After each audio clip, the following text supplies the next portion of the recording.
90.3 WHPC, the voice of Nassau Community College. Welcome to another edition of From the Press Box, here every Monday, 9 a.m. to 10 a.m. We're part of the WHPC Sports Talk family. Sports Talk every Monday, Tuesday, Wednesday, Thursday, Friday, 4 p.m. to 5 p.m. Also 11 p.m. on Tuesdays. My name is Rob Leonard. He is award-winning sports writer and my brother, Timothy J. Leonard. Timothy, how are you? I'm outstanding, brother. How about yourself? I'm feeling good. Good. Yeah. A lot going on over the weekend. A lot, man. A lot. More and even more stuff coming up this week, brother. Well, who cares? The Olympics are coming. Does anyone care? Is anyone of course they do. Is everyone making time to watch the Olympics? Of course they will. I mean, you got the basketball, you got the soccer. Right. You got the gymnastics. Gymnastics. The women love the gymnastics because they like to think they can bend like that. No, they just like it's graceful. It's graceful. It's powerful. It's a lot of very good things. But it's aimed at the women. Well, some of it, yeah. I mean, it's not aimed at the women. It's just an event. Is flag football going to be aimed at men when that becomes an Olympic sport in 4 years? Is it going to be a flag football? Flag football. Oh, come Olympic on. sport, brother. Jeez. A team from Staten Island won the girls flag football national championship for 15 and under. Why not frisbee golf, Yeah, don't give them any ideas. I think frisbee golf would be a great idea. Or creating stupid sports for the Olympics. Frisbee golf, I love frisbee golf. Yes, I know. You would become an Olympian if it was frisbee golf. You have the shopping cart in the middle of the school field. Now you have a chance. And then you pick 10 spots to shoot from. Yes. Or throw the frisbee from. Exactly, brother. They would play a full course. They wouldn't just play like Uncle School in the back and, That was cool. I like that. We did that back then. Well, we were involved, but back in the day. We didn't come up with the idea. Anyway, let's start off with the New York Mets, brother. The Marlins won 2 out of 3. Come on. It's not good. Not good for the Grimace era, brother, to have the lowly Miami Marlins beating your New York Mets. Marlins are 35-64. That's not good. It's not good, brother. Mets are 50-48. They're over 500, but not over 10 games like my brother. Got to get to the 10-game mark. That's his marker for when the team's really actually starting to play good. Can I tell you, brother? Yes. I mean, before we even get into the Mets, it is time right now for the Mets to say, all right, we got to step it up, boys. Step it up, that's my phrase. I know it is, brother. I'm using it on purpose. I know and talking to the mic, brother. I am talking into the mic. You get the mic to the left. Yeah, it's picking me up. Don't worry. It's not. It is.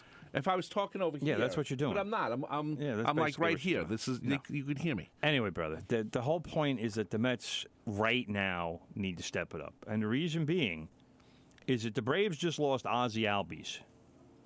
8 weeks, fractured wrist. Okay. They're already without Ronald Acuna. They're already without Spencer Strider. They're already without a couple other guys who I can't even remember off the top of my head right now. The Braves have been decimated by injuries. Their best guys. And Matt Olson, who hit 54 home runs last year, I want to say has 12. He's been awful this year. And that is a big part of why the Braves are just pretty good. I mean, that's how deep their roster is they're still 10 games over 500. It is time, if the Mets want to be a serious playoff contender and if they want to be regarded as a serious team for this season, it's time to pass the Braves in the next few weeks. The Mets are 4 games behind the Braves. I know. It's time. Because the Braves, I don't know where the Braves are getting players from. Imagine they'd swept the Marlins. They'd be only 2 games behind them then. That's what I'm talking about. You got to win those games. You got to beat the Marlins. You need to get the bats doing work. I mean, they won 1-0 on Saturday, and then they lost 4-2 yesterday. That's 3 runs in 2 days. To go 1-1 when you score 3 runs in 2 games is actually pretty fortunate. Probably should have lost both of those games. But Luis Severino pitched very well again, and the bullpen for once didn't blow a lead. Shocking. Mets bullpen is still very shaky. Yes, it is. So, from the standpoint of, yes, we're having this Grimace era which is almost the Bartolo Colon era, because they're basically twins, brother. I agree, brother. So I love Grimace and I love Bartolo. Two of your favorites, but it's been nice. It's been good. The Mets have been one of the best teams in baseball for several weeks now, but they need another few weeks, if not another month, because they put themselves in such a hole to start the season, and they were so bad to start the season that it was required that they have a monster month and a half just to dig out of that. Well, now, like you said, they're 2 games over 500, and now it's actually time to say, all right, if we're going to be taken seriously as a playoff team, we need to go 20-10 in our next 30 games. Because that's what's totally required. Agree. And when you put the numbers in those contexts, that's when it sounds daunting. Because you put that on a team and you say, wow, 20-10, that's playing really well. Well, you know what? That's 10 games over 500. Right. And that's probably what it's going to take in the next month or so to pass the Braves. And like I said, 10 games over 500 is basically where the dividing line for playoff teams starts. So get to that point. And, of course, they're playing Miami tonight, so it'd be nice if they actually... Yeah, the end of the 4-game series. 4-game series. And guess who they're playing Tuesday and Wednesday? I don't have to guess, brother. I know. The New York Yankees. The struggling New York Yankees. I know. The Yankees are not doing well. But this is going to be a big 2 games, because if the Mets win it and the Yankees lose it, you know. Of course, it's Tuesday, Wednesday. They don't do weekend games for New York anymore. New York, because they don't need to. They don't need to. They know these 2 games are going to sell out. It doesn't matter, and they don't care. So they put it Tuesday and Wednesday. Yeah, but it's also only 2 games. There's no such thing as a 2-game series that's on the weekend. Yeah, I know that. So that's true. That's the main. And they'll be on TBS and ESPN. Tuesday on TBS, Wednesday on ESPN. Yeah, so I'm not excited about it. I don't know if they're going to be on local. Sometimes they are, but they're national games. So yeah. So, but that is the Mets. Like I said, the Mets for the last month and a half, whatever it's been, they've been outstanding. You can't take anything away from them. Nope. They have played as well as anybody in baseball, but all that has done is put them 2 games over 500. Well, here, brothers, we've talked about the Yankees, and then Thursday, Friday, Saturday, Sunday, they're playing Atlanta. Yeah. So. The Mets. That's the Mets are playing Atlanta. Yeah, the Mets are playing Atlanta. That's a huge series. Yep, this is because that right there. If the Mets take 3 out of 4, I mean, I'm not going to sit here and say sweep because that's ridiculous. Chris Sale, first of all, is pitching for the Braves, and he's probably going to win that game. He's been ridiculously good this year. But if the Mets can take 3 out of 4, well, that's good. You have their lead right there. Yeah, and. That becomes 2 games. The series that they have left against the Braves, because I don't even know how many times they played the Braves this year so far. I don't think it's been very many. No. But those are obviously extremely important games for the Mets. And especially now when you play the Braves and they have so many injuries and so many Acuna's out for the season. Acuna and Albies basically helped my fantasy team last year finish second, and we should have won the league. The Schwammies, brother? Yes, the Schwammies. And right now, because of Acuna's injury and Albies has been terrible this year, and now he's out for 8 weeks, the Schwammies are in last place. We're never in last place. I don't think my team has ever finished in last place in this league. And we are going to finish in last this year. I don't even have any delusions of grandeur. You should listen to your brother. My team this season is so bereft of offense, it's laughable. It's absolutely laughable. Okay.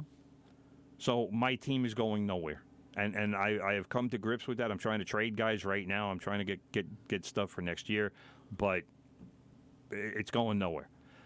And that's almost the way the Braves are. Because like I said, Acuna and Albies were 2 of my main guys last year. This year they both were awful, and Acuna's out for the season, and Albies is out for 2 months because he's going to miss 8 weeks with a fractured wrist. That hurts. But the Mets need to take advantage. You need to take advantage when your opponents get injuries or when they're not playing well. That's when you need to take advantage. So the Mets could technically win 6 in a row. with the Yankees and the Atlanta Braves. I mean, Actually, seven in a row. Technically, they could win 80 in a row. I mean, seven in a row if you include be tonight's realistic, Marlins brother. game. No, I am.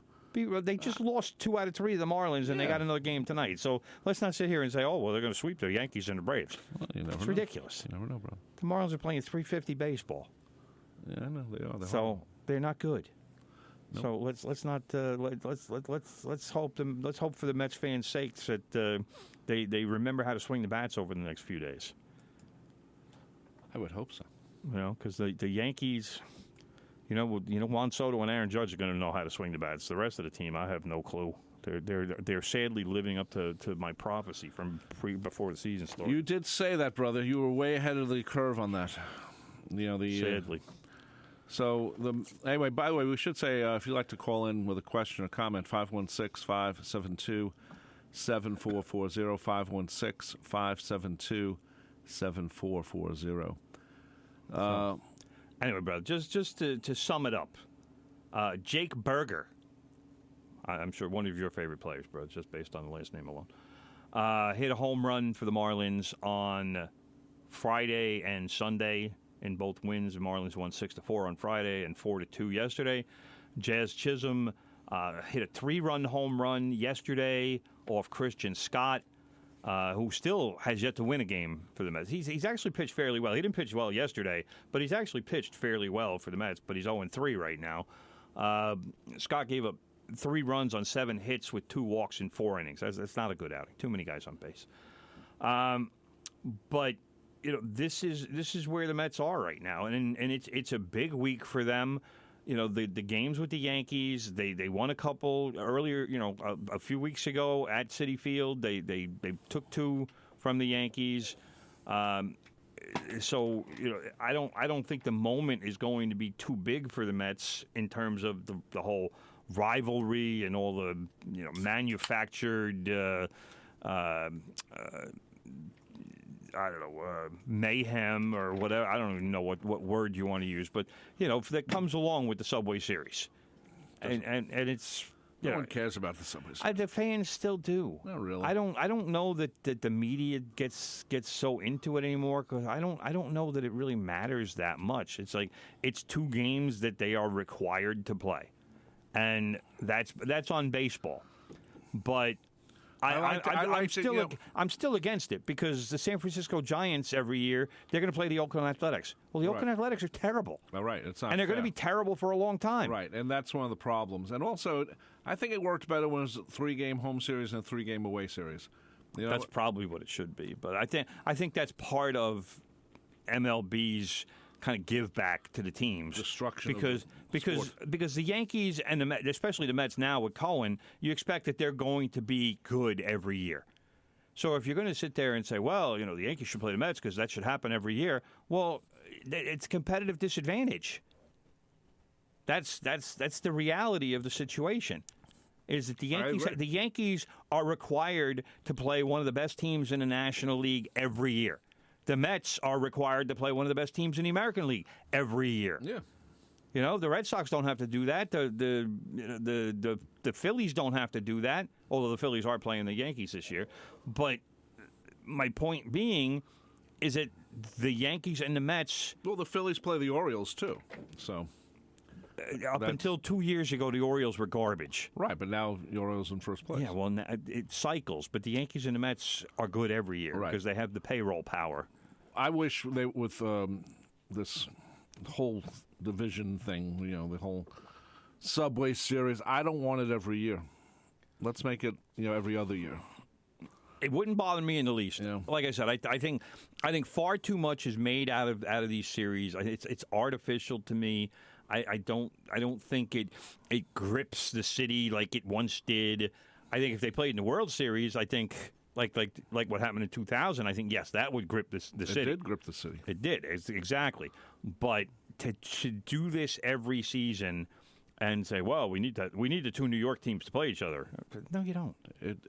But I wish they'd get rid of interleague play for everyone. No, that's never going to. I know it's not going to happen, but I would like to see that only because it would just change the feeling of the game again. But they don't want to. They want it to be like the NBA. They want everybody playing everybody. That's what they want. Yeah, it doesn't That's work. what Manfred wanted when they expanded the interleague play. It used to be this nice little gimmick. Now it's a considerable part of the schedule. It is. And believe me, it's only going to grow. Rob Manfred wants an NBA schedule for Major League Baseball. That's what he wants. He doesn't necessarily want divisions and playing your own division more times than not. He wants everybody playing each other 6 times a year, whatever it would work out. Yeah, but you know what? The Yankees-Red Sox games are still, even if they're not, well, this year it's better. But, those, to me, that's a great rivalry. It is. You know. But that's and the plan with more interleague games kills rivalries. Yes. And then you have to artificially maintain them or create them, like what is going on with the Yankees and the Mets. And it's not necessarily a rivalry in terms of the team, the teams actually playing for something against each other, because they're not. The Mets are playing in the National League and the Yankees playing in the American League. So the only time they would actually play for something against each other would be in the World Series. I agree. We have Hank from Seaford online. Hank, welcome back to the show. How you doing? All right. Very good. How you guys doing? All right? Hey, Hank, what's going on? Doing well. Okay. All right. Good. Really, the question or point I have is for the Mets, but could also be applied to the Yankees as well. The trade deadline's coming up in a week. Do you think the Mets are going to try to dump or try to trade for some good players, or not do anything and maybe bring up some guys from AAA? What do you guys think? I don't think that there's really anybody at AAA for the Mets unless I'm missing somebody. I think the Mets certainly need bullpen pieces. They need a 7th and 8th inning guy for sure. I don't know what they're going to have to give up for it, but the Mets don't have, to me, they don't have that much to trade, and I think. Well, actually, I shouldn't say that, because all the trades that they made last year, there's certainly some pieces in the minor leagues, but it depends on what their plan is with Pete Alonso, for example, because the Clifford kid that they got, I think it was from Houston in the Verlander trade, is a first baseman and is basically a left-handed Alonso, but I think to me, he's more like 2 years away as opposed to next season, because I think he's still only 21. But there are pieces there if the Mets want to pursue. But I'm not trading top prospects for 7th and 8th inning guys. So unless they can get a pitcher, especially a starter, who might make a difference, or if there's a bat out there that they think would improve what they have. Marte hasn't had a great season. McNeil certainly hasn't. He's been lousy most of the season. So there are areas of the offense that certainly could be upgraded. But that it's going to depend on what the Mets want to do. Because you remember before the season, they said, well, 2024 is kind of going to be a development year. But now they're in a situation where they certainly could be a playoff team if they want to make the effort to actually be one. I don't think they're going to sell, because I think selling would send the wrong message, especially after the last month and a half they had. But I'm not sure how hard they're going to go after being a buyer. Well, I don't think they're going to get rid of Pete Alonso now. No, definitely not. Definitely not. If they hadn't done this run, maybe. Yeah, absolutely. Without the Grimace era, Alonso's gone. Yeah, but now he's going to be around because they need someone like him, and like you said, the Mets have a chance to get into the playoffs. Yeah, I think they want to get rid of McNeil. I think just inside they just love to get rid of him because he kind of let them down the last couple of seasons. But I don't know. But what do you get? The thing, and I'm not saying it to you specifically, but the thing that aggravates me about fans is they always want to trade guys at their lowest point. Trading McNeil now. What are you going to get for him? He's got a big contract and he's underproducing. So what team wants him? You would have to pay half his salary, whatever is left over on his contract. You have to pay at least half of it, and you'd probably have to give a minor leaguer to a team to take McNeil. So you're better off just keeping him. Not that he's helping a lot, but you wind up hurting yourself more if you say, well, we got to get rid of him, and then you have to get somebody else to play his spot. Yeah. I don't think Cohen wants to pay a guy's salary for playing for another team. I don't think he cares because he's doing it this year with Scherzer and Verlander, and I mean he's paying half of their salaries for this season, and that was why they got better prospects last year. So I don't know that he's necessarily opposed to that, but you don't want to make it a habit. You don't want to give out a bunch of contracts and then a year or two after you give out a contract, realize, all right, this was a bad contract, and we need to unload it, and here we got to pay, $20 million or whatever, however many millions. It's bad business. So you don't want to be in that position in the first place. The fact that they did it last year just kind of showed the fans that all right, we're doing a reboot here. This isn't even like we're sellers. We are tearing it down as much as we can because we overspent like crazy, and we decided to give 38 and 39-year-olds $40 million a year to pitch, which was never a good idea. Yeah. I don't know. Not that I want to harp on McNeil. I'm just disappointed. But what about sending him down to AAA for like a week or two and saying, hey, bud, you got to step it up, man, or else, I think as somebody who has been in the major leagues for as long as he has, I think he could. I think he could veto a move probably, like that. But it doesn't mean he can't sit down and watch some videotape. I'm sure he is. I mean, you can't just assume that the guy shows up 5 minutes before the game and is completely unconcerned about his performance. All of these guys care. And that much I can assure you. I mean, I remember when I was covering the Mets back in the day, and I'm sure you'll remember this. My brother too.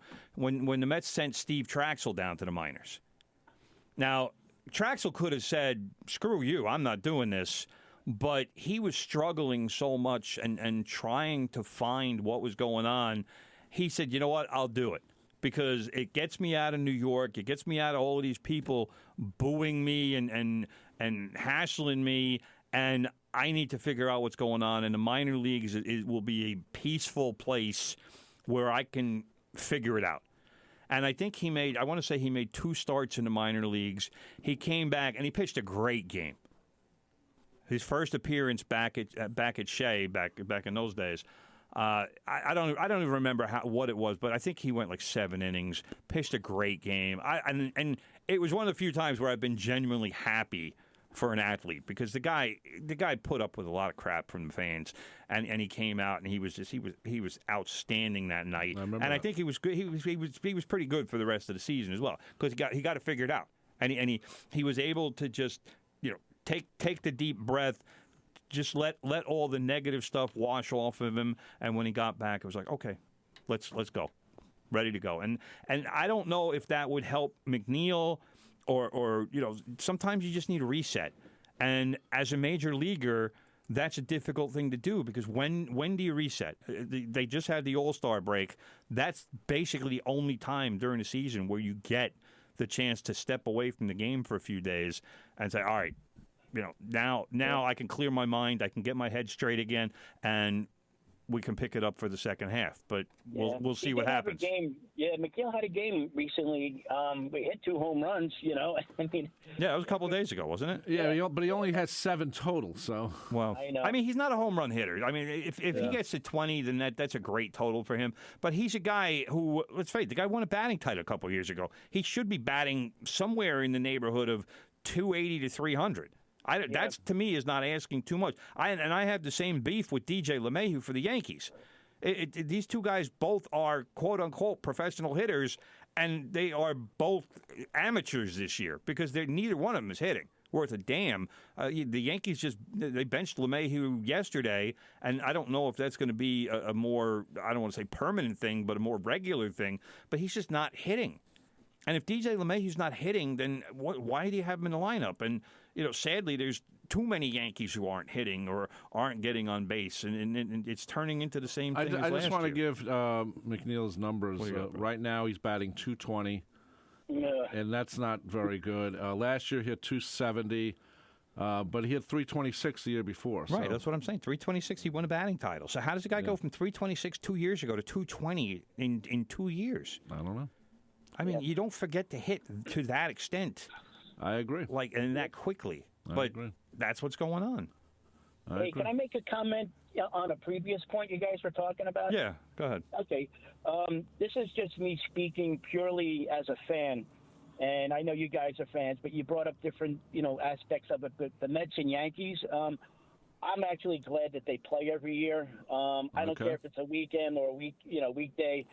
It's definitely a New York thing. I mean, before that, remember the Mayor's Trophy game? To us, that was like the World Series. It was like that was a big deal because it was just the one game. But if you remember the Mayor's Trophy game, first of all, a lot of times they bring up guys from Tidewater to play. Yeah. Second of all, the games were never broadcasted. They never showed those games on television. At Channel 11, nowadays they would. Channel 9, they did not show it for whatever reason. So because back then they didn't need content the way they need it now. Well, but it was Mets Yankees. It was a big deal. Yeah, it was the back page of the Daily News, and if the Mets won, you get to razzle your Yankee friend fans. Right, and that's true.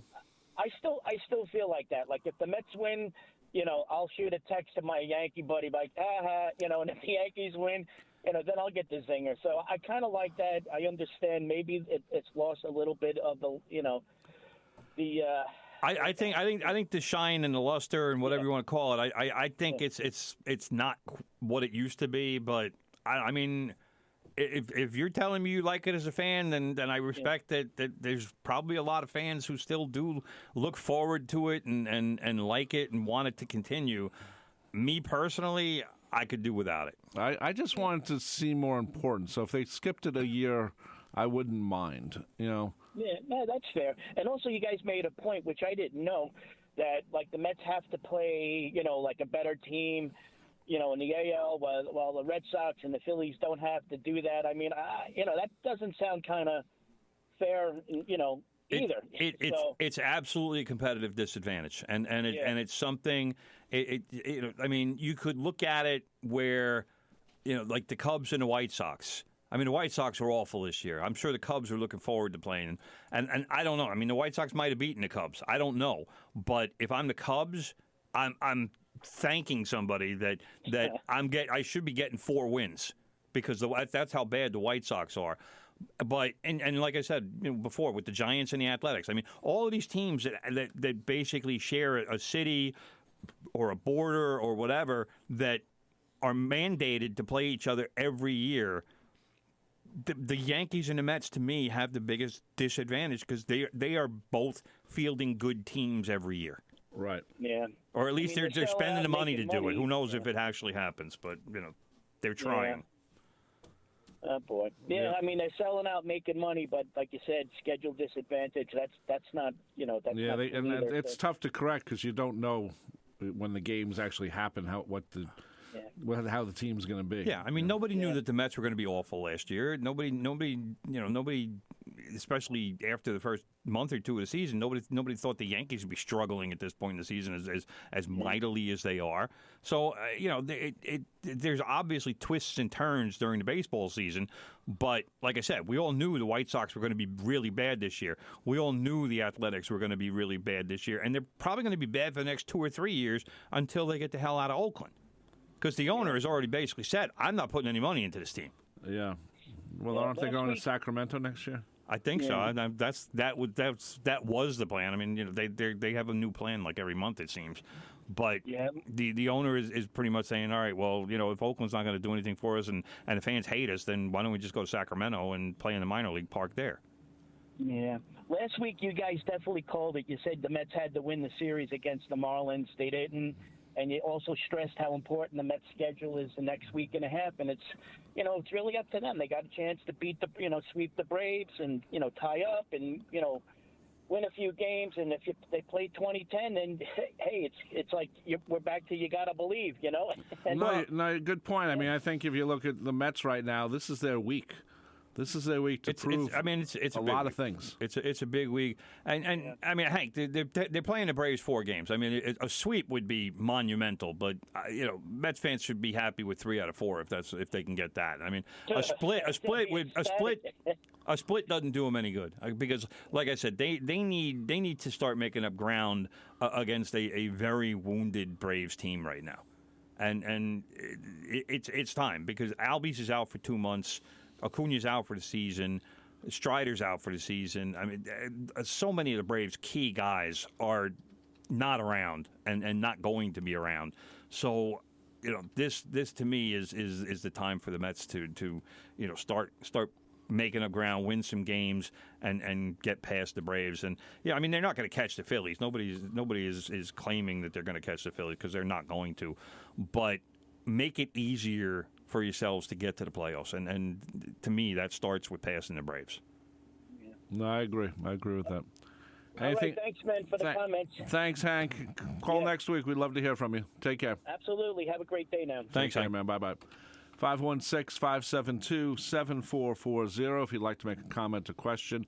You're listening to From the Press Box right here on 90.3 WHPC. This show becomes a podcast later on.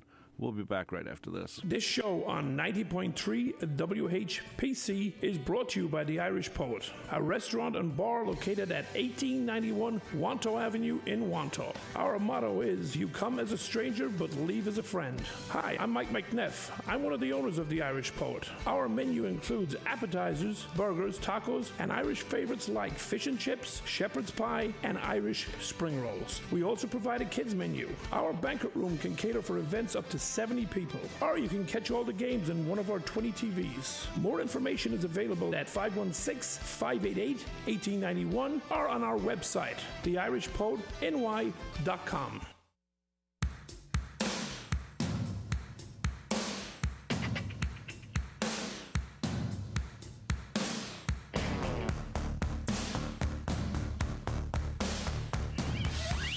.3 WHPC. Don't forget about Law You Should Know every Wednesday at 3 p.m. Learn valuable information about the law from attorney Kenneth Landau and his expert guests concerning all areas of the law, including criminal, wills, and real estate. Find out about your right to sue and what to do if you are sued. That is Law You Should Know every Wednesday at 3 p.m. right here on 90.3 WHPC. My name is Rob Leonard. He is Tim Leonard. The show you're listening to is From the Press Box here every Monday, 9 a.m. to 10 a.m. We've talked about the Mets, brother. We talked about the Yankees enough. How about those Mets? By the way, brother. No, we haven't, actually. 9-20 since June 15th. Well, before we do that, I just wanted to mention Mets-wise, Kodai Senga is expected to pitch Friday against the Braves. Okay. That'll be his first start of the season for the Mets. So he is finally on the verge of being back. He was I thought he was going to be back like a month ago. Well, this rehab and this getting him healthy has taken far longer than expected. I agree. Let's talk about the Yankees.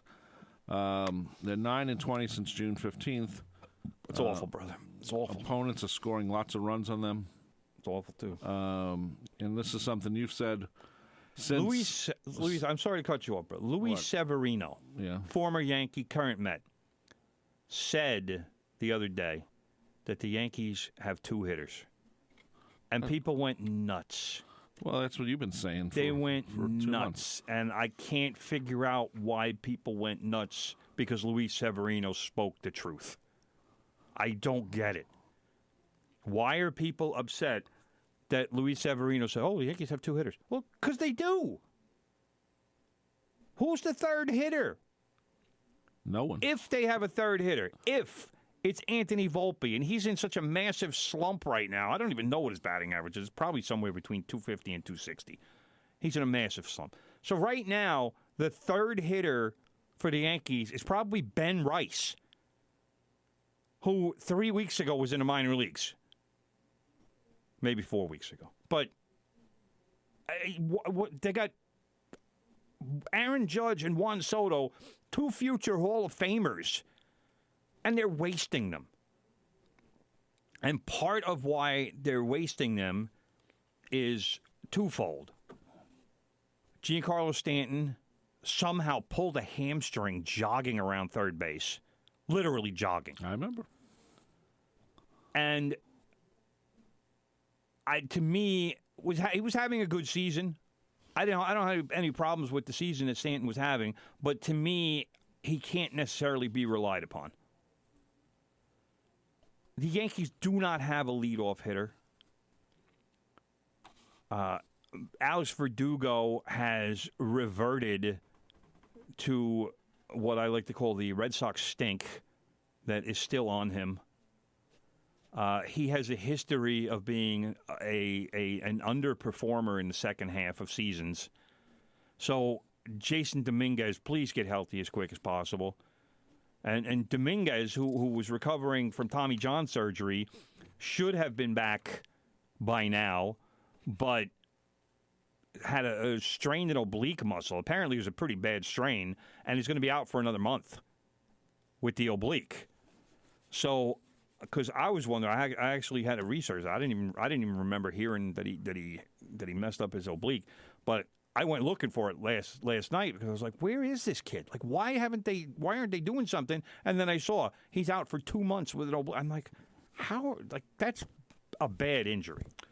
Yeah, so, oblique is a bad injury. but that kid could help, right? Because he came up last year and he tore it up, and there's no reason why that couldn't happen again. Well, one thing about the Yankees, brother, they're still in second place. They're 59 and 42. The Orioles aren't playing that well. And the last 10, they're both 4 and 6. And they're very close to the Orioles. The Red Sox are actually been playing good. They're 4.5 behind the Yankees. That's the team I worry about more than the Orioles. They're garbage. I know you hate them. They're like the equivalent to Duke and North Carolina and those idiots. Yes, but I said before, LeMahieu, like I said, he was benched yesterday. He's not hitting at all. He's batting like 210. He's another guy who should be batting 300. Professional hitter. This is why they signed him to the 6-year deal. Is that they expected him to be a top of the order bat who got on base at a 350 clip. I agree. It's not happening. And, anyway, and that's the problem. The problem is they have two guys that have on base percentages that are. I'll say for those two, it's elite because they are elite. They're over 400, but there's maybe two other guys in the lineup that are over 300. Yeah, well, I don't expect the Yankees to do much for the trade deadline. They need to, but they won't. They won't because it's a Halbert Steinbrenner way. Again, we keep saying it that this people are saying, oh, I mean, every trade rumor is, well, the Yankees will be looking at this guy and hey, Paul Goldschmidt. First of all, Paul Goldschmidt is done. He batted 7th for the Cardinals yesterday. He's batting .220. If the Yankees wouldn't go after him, but he's making $30 million. They're not going after that guy. Hal checks the salary first before anything. Let's the Yankees are not going to acquire big money bats unless they trade a big money bat. And chances are, if that happens, you're just making a sideways move. I agree. The only way they're going to get somebody is if, number one, if Hal agrees to take on salary, and number two, they're going to have to give up one of their top prospects, and that means Spencer Jones or Chase Hampton, and they don't want to give up those guys. No, they're not going to. Let's talk about the WNBA, and their All-Star game was Saturday, Team USA versus Team WNBA. It's supposed to be a tune-up for the Olympics, and Team WNBA beat Team USA 117 to 109. Well, a little bit of a humbling experience for Team USA. And we should say Caitlin Clark is not on Team USA for the Olympics. She is not, brother. That is correct. Surprisingly, brother. Nah. They want experience. But you know what? She's her and what? Angel Reese? Angel Reese, brother. Those two are the names that, Who do you take off the team? I don't know. Well, that's the thing. There you go. Well, I heard somebody say this, and I don't remember who said it. Might have been Wilbon. I respect Wilbon. The Olympics is about winning gold medals. It's about winning. It's not about marketing campaigns. So I didn't have a problem with Caitlin Clark not being on the Olympic team because they put the best players in the WNBA on that team, and they established that team several months ago. Caitlin Clark was a very good college player at that point. We didn't know what kind of WNBA player she was going to be. She will be on the next Olympic team. She will probably be on the next 3 or 4 Olympic teams. But this one, she's not on, and I don't have a problem with it because there's plenty of good players on that team. Hi, everybody. Hello, Sean. Sean, know that. Hi, how's everybody doing? Good. I'm okay. Usually Sean comes in and is going to tell us something. I usually come in and talk Mets, but this time I actually want to talk directly to your listeners. We're doing a little bit of transmitter maintenance right now. Oh, my God. So we may end up accidentally going off the air while the maintenance is happening, but you'll still be able to listen to Rob and Tim if you download the WHPC app and listen online. So if the radio goes out, listen online. Okay, so is that what that noise is that I'm hearing? No. Oh. Is this being done on purpose to get people to enjoy the app? But I mean, secretly, I want more people to download the app. But more importantly, I don't want the transmitter to blow up, and our engineer is up there, so I'd rather not fry him. So let's let him do what he needs. See, that'd be great for the Facebook page. Make sure it happens when my brother is talking. So keep going. Thank you. Thank you for listening. Thank you, Sean. He should come on about the Mets. I was like, I thought I cursed or something, but I didn't know it. I was like, wait a minute, I don't think I never curse on the air. I know that. Usually when Sean's seen like a bad Met game, we come in Monday mornings. Got fire coming out of his ears. I want to talk about the Mets. Well, the Mets have been playing well. I'm sure Sean likes not this weekend, but the Grimace era. Of course. So, but anyway, every Met fan likes the Grimace era. Anyway, the Olympics start this week, and Team USA, for the ladies, is going to be, I think, a good thing. We got the men's and women's soccer. The women's soccer is going to get a lot of could get a lot of eyeballs because this is the first tournament for the new coach. Right, and actually the team's going to be a little bit different too. Emma Hayes, I think. Yeah, so there's going to be a lot. The team is going to be a lot different. There's no Alex Morgan on the team, first of all. Yeah. So the women's team is undergoing a bit of a change. Right. And no Megan Rapinoe either. No, it's a decidedly younger team now, and this is part of what the Olympics does for soccer is it highlights the younger players, and you also only get to bring 18 players. It sounds like a lot, but it's not, because all it takes is an injury or two, and all of a sudden you're kind of scraping by with bodies. And that's why with like men's basketball, Kawhi Leonard was taken off the team because he was at training and he was injured, and Kevin Durant also was carrying an injury, and they're waiting for him to get healthy, and they decided we can't take 2 injured players with us to Paris. One of them's got to go, and I forget who one was. Ty Lue, I think, is the Clippers coach, but is also one of the Team USA assistants, because people were screaming about, how can they do that to Kawhi? Dude, his own coach is there. I'm sure he was advocating for him and trying to defend his guy and trying to keep him on the team, but ultimately decisions have to be made. And I'm sorry he's hurt, and I would certainly like to have cousin Kawhi get a gold medal, but if it's for the good of the team, that's what has to happen. I agree, and the Olympic. I don't watch the Olympics the way I used to, brother. Yes, brother. Part of it is, how much of it is live, how much isn't. Part of it is, sometimes, the NBC's coverage is more about the story in many cases than the actual event. So that's part of it, too. Yes, it's kind of it's kind of a made-for-TV, the way they do it.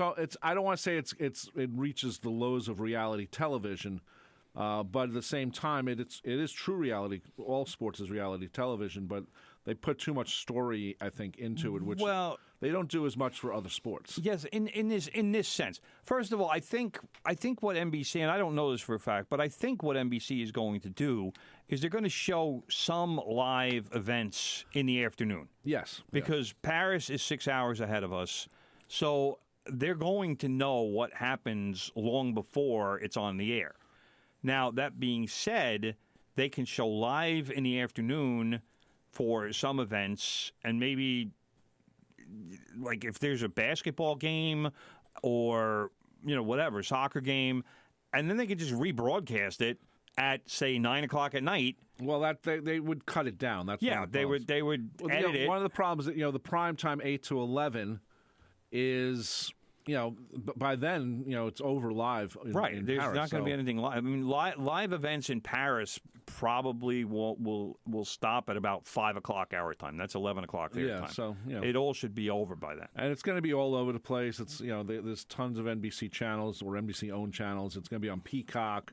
On demand, everything will be on Peacock. Yeah, So CNBC, you'll have some USA, and E, I guess, and everything. It's like the last day of the Premier League when they have games on 10 channels. Right. So that's always different. I mean, the thing about the Olympics is something happens and then that becomes the story, but you don't really always know what it's going to be. It's a lot of. It could be read and react. It could be a reaction to a gymnast. It can be a reaction to volleyball team, the beach volleyball team. Who knows?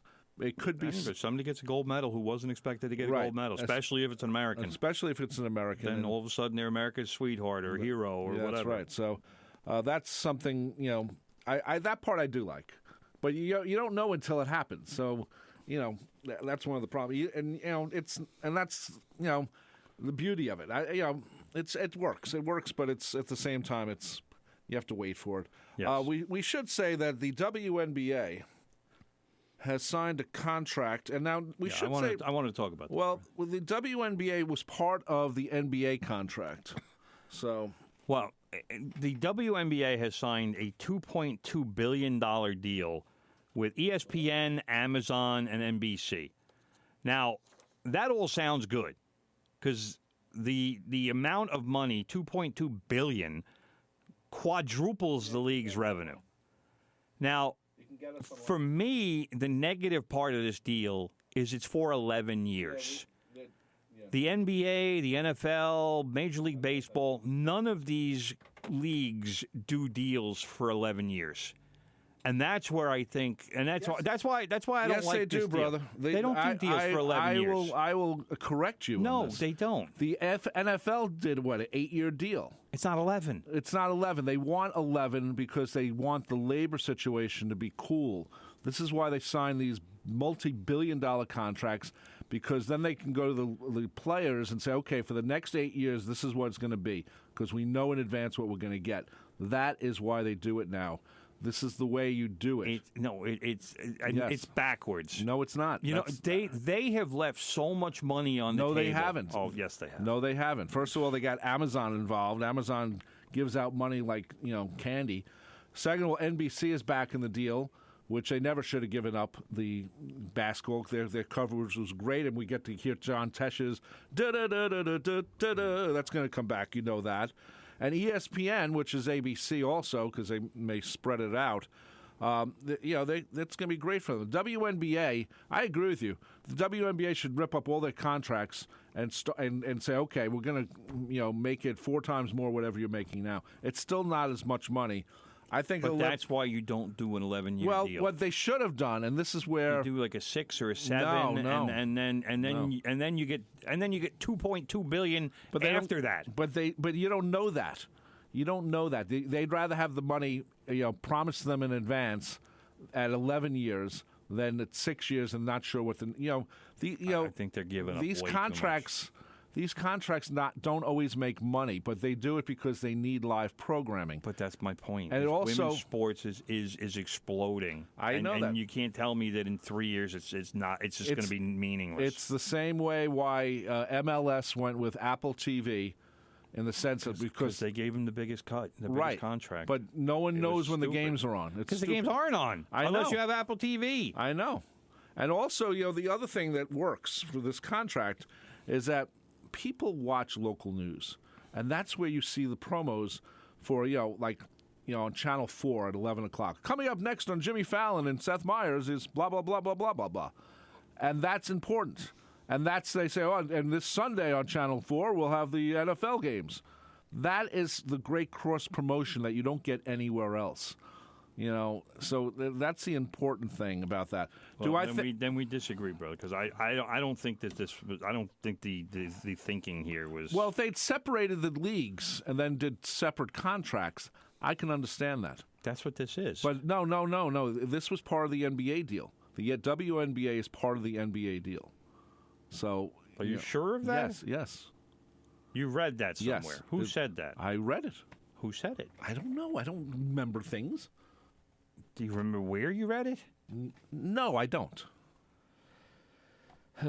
Anyway, I just think the WNBA is leaving a lot of money on the table, and that's not going to change because 11 years is just too long. Here for it this is. kind of a contract. This is, it says here, the media rights deal as currently constructed includes deals with Disney, NBC, and Amazon for 3 different packages a game, totaling $76 billion over 11 years. That's for the NBA. Hold it. Beginning with the 25-26 season. It also includes NBA games, which is worth $2.2 billion of the sum.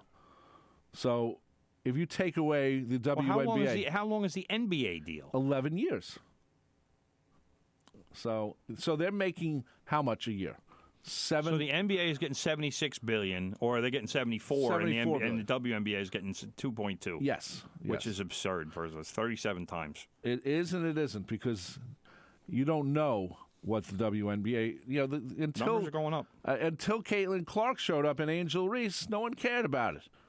They didn't have the ratings, and that's how you can tell if no one cared about it. So someone calls up and says, "Well, you hate women's sports." No, we actually talk about women's sports. So yes, Ben. we like I posted on Facebook when this deal was announced, every contract in the WNBA should be ripped up this week and renegotiated. I agree. But they're not going to do that until next year because they're not going to see the money until when? Well, it starts next year. All right, so then next year every player should be making at least probably 4 times what they're making now. Yeah, but they won't. No. And I think that's even short-sighted because I think the top players should be making more money. I don't think you just take like Caitlin Clark as the number 1 overall pick got something like $85,000 right as the number 1 pick. So if you sit here and you say, all right, well 85 multiply that by 4, it's $340,000. No, I think Caitlin Clark should be making $1 million. Right, but one of the problems with the WNBA is that if they have a short season, they play in summer. They have to separate the league. I get it. But the problem is they separate the league. Do they get the support from the NBA? That's the only reason the WNBA stayed around. I get it. Nothing against them. As far as salaries, you can't like they say the whole thing about the tide lifts the boats, whatever that cliche. Actually, they don't. But especially if you don't have a boat. To me, you don't necessarily. If you're a 10th player who plays 3 minutes a game or maybe doesn't play, that player shouldn't be making a couple $100,000 a year. You need to create a minimum salary because MLS went through this, and MLS in the early days there were players making $30,000 a year. Right. You can't live in New York on $30,000 a year. And I had this conversation with the commissioner several times, where Metro Stars players were living 4 in an apartment and still barely scraping by. And I said to the commissioner, I said, look, $30,000 in Columbus, Ohio. I said, you got guys living by themselves in their own apartments. In New York with the Metro Stars, you got guys living in a 2-bedroom apartment, like living on top of each other because they can't afford anything. I said, that's not fair. It's not. And he's like, well, we're addressing this. I was like, come on, Commissioner. Who are you talking to here? Yeah, I know, brother. I said, you know that I'm not accepting the corporate speak because it's garbage. I agree. But the NBA and the WNBA, first of all, the WNBA should play an 80-game season. That's one of the problems. Well, I think they're going to expand at some point, and I don't know when, but I think they want to get to the point where the players don't feel the need to go to Europe or wherever, because a lot of them were playing in the Soviet Union. Obviously, that's not an option anymore. No. But because they were making $1 million there. Stars in the WNBA have been making money overseas, making far more money overseas, and that's how they're paying their bills.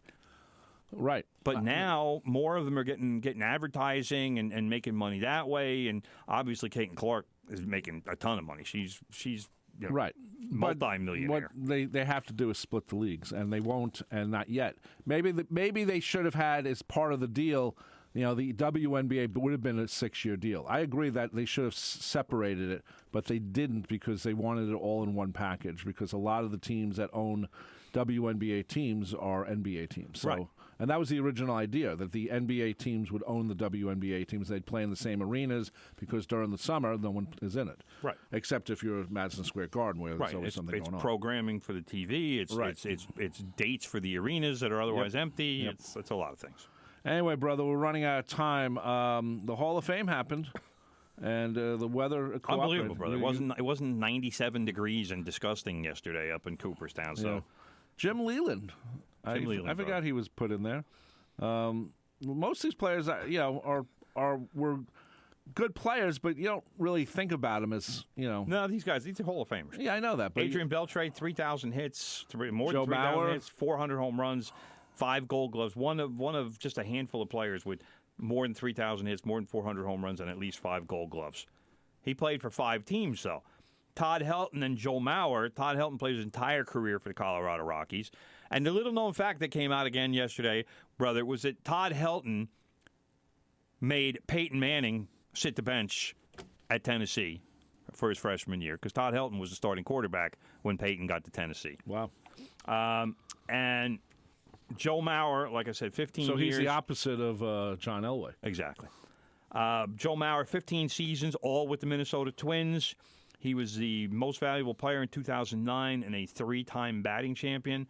And Jim Leland, like you said, won the World Series with the Marlins. Still hated him for that. Also, brother, we're running out of time. Yes, bro. The Arena Football, which I know you're very close to, you covered the Albany Firebirds for many years. Yes. And the New Jersey Red Bulls.